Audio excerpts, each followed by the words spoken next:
Volt. Hello ভালো না খারাপ? তাহলে এখানে তখন আপনি কি করবেন, এর সংক্ষিপ্ত যেসব কম্পোনেন্ট গুলো আছে সেগুলো চেক দিবেন না, কি করবেন? হ্যাঁ, বুঝা গেছে? নাম্বার 2, চেক দা ওবিপি। ক্লিয়ার? চেক দা ওবিপি। ওবিপি যদি চার্জিং এসি কে কি বলে 5 ভোল্টেজ না যায় তাহলে কি আপনি চার্জিং এসি খেলতে পারবো না? অতএব চেক দা ওবিপি। অনুরূপ ভাবে যখন আইও পোর্ট চেক দিবেন তখন চেক দিবেন কি জিএম, চেক দিবেন কি ইপি, চেক দিবেন কি আইডি। অতএব জিএম এ পাবেন হচ্ছে 0.6 থেকে 2.8 ভোল্ট। ঠিক আছে, এখানেও 0.6 থেকে 2.8 ভোল্ট। আর আইডি তে কত পাবে 1.8 থেকে 3.3 ভোল্ট। ক্লিয়ার? স্যার হ্যাঁ। এবার নাম্বার 3, চেক দা ভিপিএইচ। তাহলে ভিপিএইচ চেক করবেন কিভাবে? যদি মিনিমাম 3 ভোল্টেজ পান তাহলে বুঝবেন আমার ভিপিএইচ সুইচিং করছে। আর যদি আপনি এখানে ভিপিএইচ পান কত 2.2, এর মানে কি কেডা খারাপ? ভিপিএইচ খারাপ মানে কেডা? Love you sir. বুঝা গেছে? স্যার আমরা অন্য কোনো জায়গাতে হিট দিব না, সুন্দর করে হিট যদি দেওয়ার মন হয় চার্জিং এসে দেব। হ্যাঁ, আর পারতপক্ষে চেষ্টা করব আমাদের হ্যান্ডস ফ্রি আছে, হাত ভালো আছে, আমরা রিভলভ করে ফেলবো। কে কাকে চার্জিং এসে আমাদের V2 হোক আর PMI হোক। গেছে স্যার?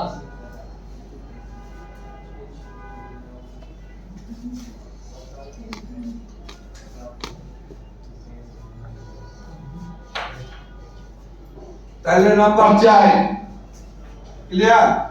স্যার নাম্বার 4 হচ্ছে চেক দা ভিভার লাইন।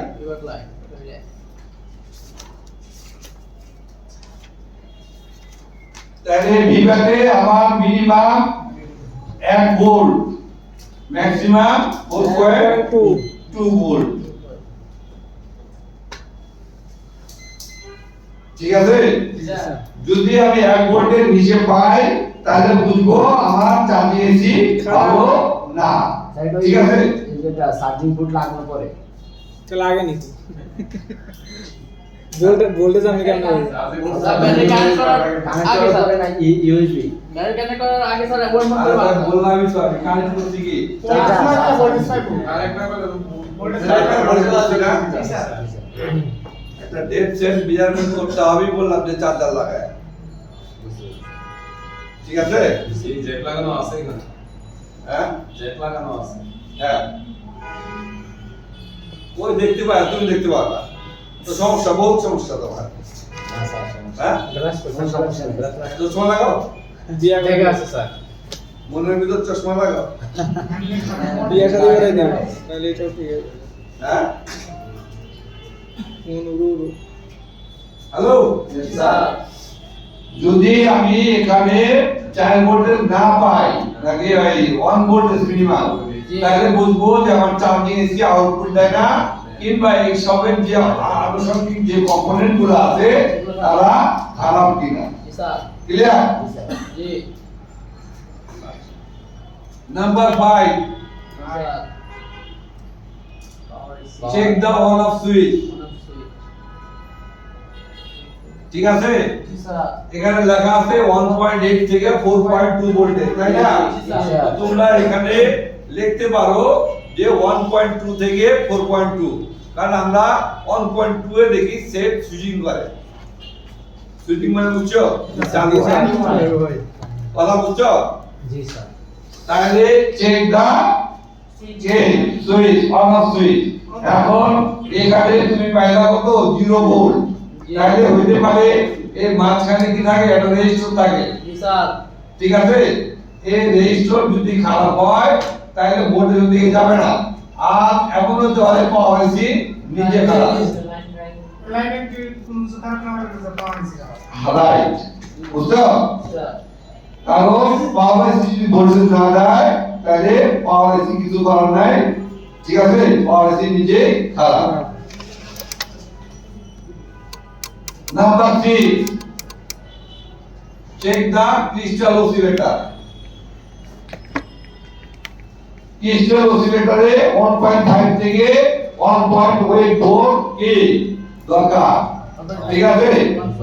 1.5 থেকে 1.8 ভোল্ট, ভালো। ঠিক আছে?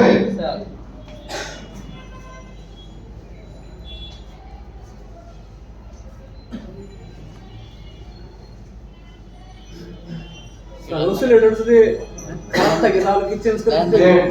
আছে না চেঞ্জ করা হবে। স্যার এটার কোনো মান আছে কি, মানে মান ভোল্টেজ আর এয়ারথিং মাপতে চাও তাহলে অসিলোস্কোপ বেশি লাগবে, ডিএসও মেশিন। না স্যার আমরা যদি চেঞ্জ করব অন্য একটা তো লাগাইতে হইব। রাইট, স্যার ওইটা কিভাবে লাগাবো, মানে ওর গায়ে লেখা থাকবে কত, 39 হলে 3900, 26 হলে 2600, 13 হলে 1300। স্যার কিন্তু সব চ্যানেলগুলো হয় না। একটা স্যার স্যামসাং এর জায়গায় সেম করে লাগায় না, সব হয় না। ওগুলো তো হয়তো বললাম না, ক্রিস্টালের সেম মডেলই লাগে।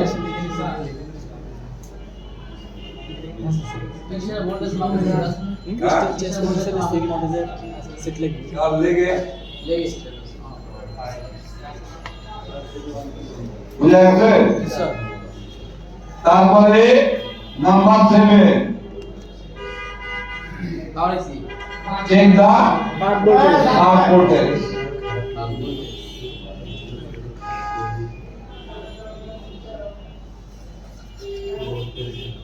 বুঝছো? তাহলে ভোল্টেজ কি চেক দিবা, যে ভোল্টেজ গুলা স্টেবল আছে কিনা, ক্লিয়ার? জি স্যার। ভোল্টেজ গুলা স্টেবল আছে কিনা। তারপরে চেক দিবা কি হাই এলডিও এবং লো এলডিও। তাহলে check the number 8, low LDO high LDO, clear? তারপরে চেক দিবা হচ্ছে কি এই যে প্রো রিসেট বা রিসেট বিন নামে একটা লাইন আছে, ঠিক আছে? এবং এটা দেখবা যে পাওয়ার আইসি এবং কার সিপিইউ আশেপাশে এই টেস্ট পয়েন্টগুলো থাকে। হ্যাঁ, কথা বুঝছো? এই টেস্ট পয়েন্টে যদি 1.8 ভোল্ট পাও তাহলে বুঝতে পারবা কি, যদি প্রো রিসিটে 1.8 ভোল্ট পাও তাহলে বুঝবা কি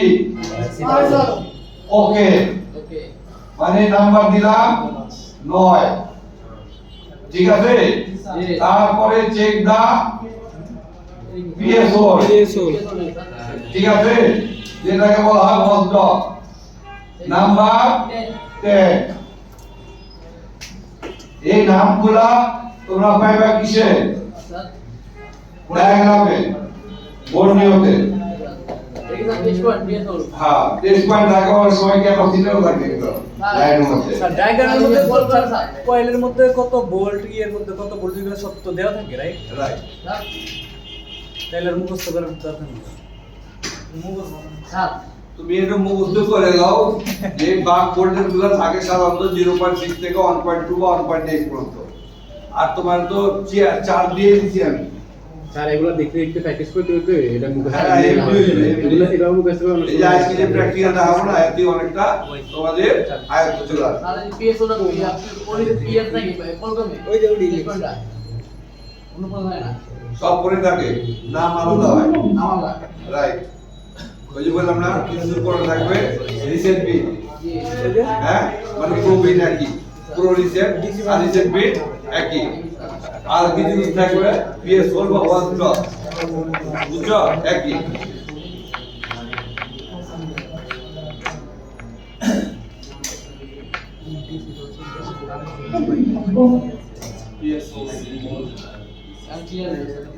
তারপর হচ্ছে কি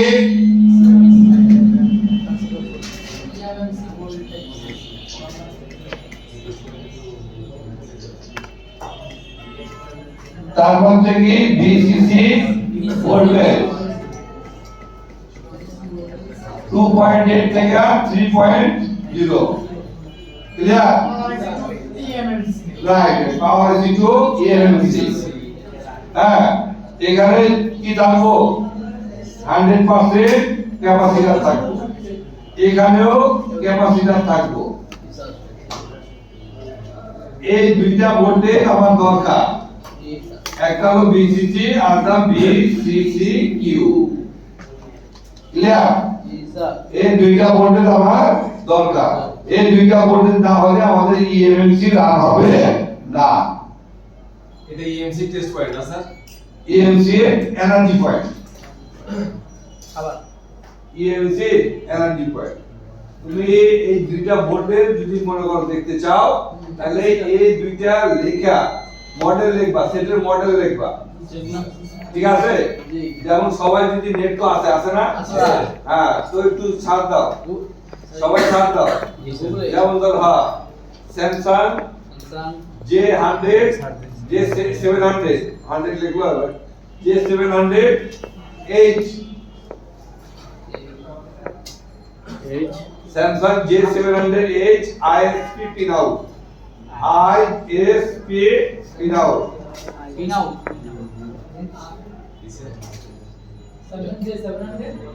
ISP pin out the picture দাও কি কি লেখা আছে CL के पाइছো voltage BCCQ 1.8 আর BCC 2.8 বা 3.0 পাইছো হ্যাঁ এবার তো আরো দুইটা লাইন হবে আরো তিনটা লাগবে কি CMD ক্লক আর একটা কি ডাটা ডাটা শূন্য মানে data zero BCC clock sir. 1.8 CLK 1.8 বা CLK আছে ডেটো হ্যাঁ ডাটা জিরো গ্রাউন্ড আছে CMD আছে হ্যাঁ এটা স্যার হ্যাঁ মোট 6টা লাইন জি স্যার ঠিক আছে এই 6টা লাইন যদি খারাপ থাকে একটা লাইন খারাপ থাকে গ্রাউন্ড বাদে তাহলে ইএমসি চালু হবে না বেদিক কি লেখছো সার্টিফিকেট কি লেখছো ISP pin out pin out কথা বুঝছো আমরা কিছু কিছু সেট এই পিন আউট দিয়া ইন্টারনাল স্টোরেজ মানে ইএমসি টাকে প্রোগ্রামিং করতে পারি ক্লিয়ার যেটা আইসি তুলতে হবে না আবার কিছু কিছু যেগুলা পিন আউট নাই সেগুলা কি করে আইসি তুইলা তারপরে কি করে ওটা কার্ড রিডার মতো চিপ রিডার আছে সেখানে বসায় রাইট করে করে আবার কি রিবল করে বসায় দেয় সার্কিটে বুঝছো ISP পিন আউট তাহলে এটা হচ্ছে কি নাম্বার 11 আর এটা হচ্ছে নাম্বার 12 ক্লিয়ার তারপরে হচ্ছে কি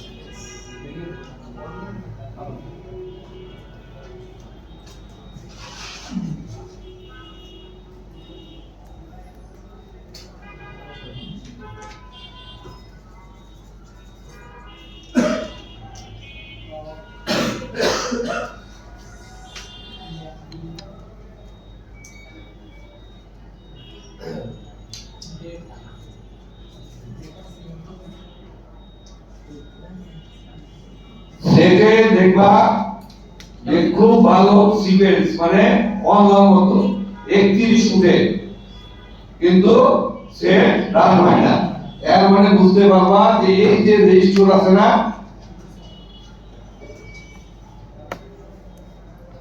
রেজিস্টার এই রেজিস্টার গুলা মধ্যে দেখবা যে ক্লকের রেজিস্টার রাখা আছে জি স্যার কথা বুঝছো না স্যার ক্লকের রেজিস্টারটা খারাপ খারাপ তো বুঝছি আমরা যে ওপেন হয়ে যায় জি স্যার কথা বুঝছো জি মানে পরিবর্তন হওয়াকে বলি আমরা খারাপ